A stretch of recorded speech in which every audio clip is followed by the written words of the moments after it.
मसीह खुदावंद के अजीम जलाली और बबरकत नाम में आप सबों की सलामती हो। आपका होस्ट पास्टर टिमोथी जोसेफ आज का सवाल प्रोग्राम के साथ आपकी खिदमत में हाजिर है।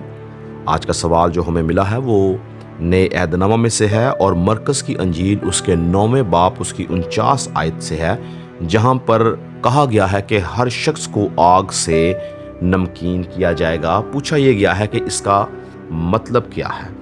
तो आए हम मुख्तसर तौर पर कलाम मुक़द्दस में से इस बात को जानने की कोशिश करते हैं।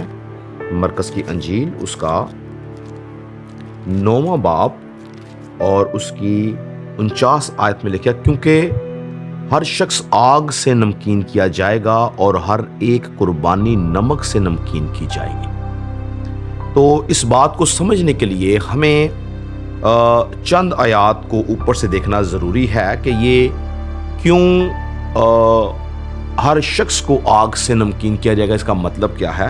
तो याद रखें, आग जो है कलाम मुक़द्दस के अंदर वो हमेशा से खुदा की हजूरी का एक बहुत बड़ा निशान है, और नमक जो है वो पाकीज़गी का निशान है। पुराने अहदनामा के अंदर जितनी कुर्बानियाँ होती थीं उसके अंदर नमक का इस्तेमाल होता था, जो कि उस कुर्बानी की पाकीज़गी को जाहिर किया जाता था। यहाँ पर अगर हम इसी हवाले को 42 आयत से देखें तो यहाँ पर लिखा, और जो कोई इन छोटों में से जो मुझ पर ईमान लाए हैं किसी को ठोकर खिलाए, उसके लिए ये बेहतर है कि एक बड़ी चक्की का पार्ट उसके गले में लटकाया जाए और वो समुद्र में फेंक दिया जाए।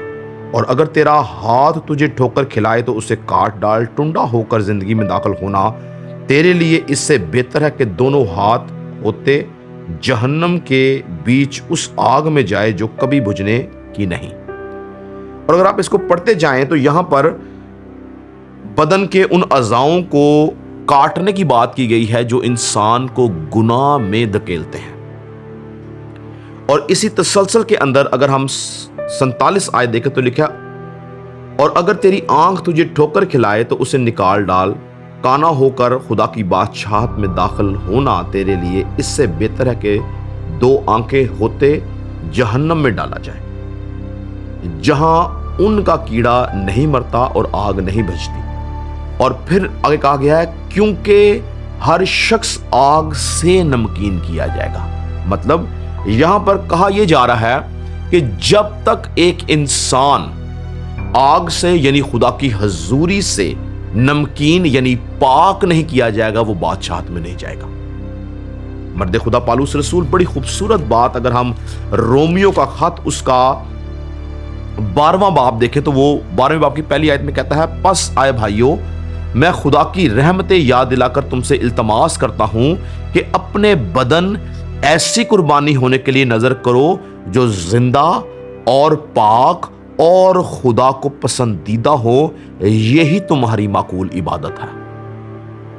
तो याद रहे कि यहां पर मरकज़ की अंजील के अंदर क्लियर यह बताया गया है कि पाकीज़गी के बगैर हम खुदा को नहीं देख सकते, पाकीज़गी के बगैर हम खुदा की बादशाह तक नहीं जा सकते। अगर हमारी जिंदगी में पाकीज़गी नहीं है तो हम खुदा के पास नहीं जाएंगे।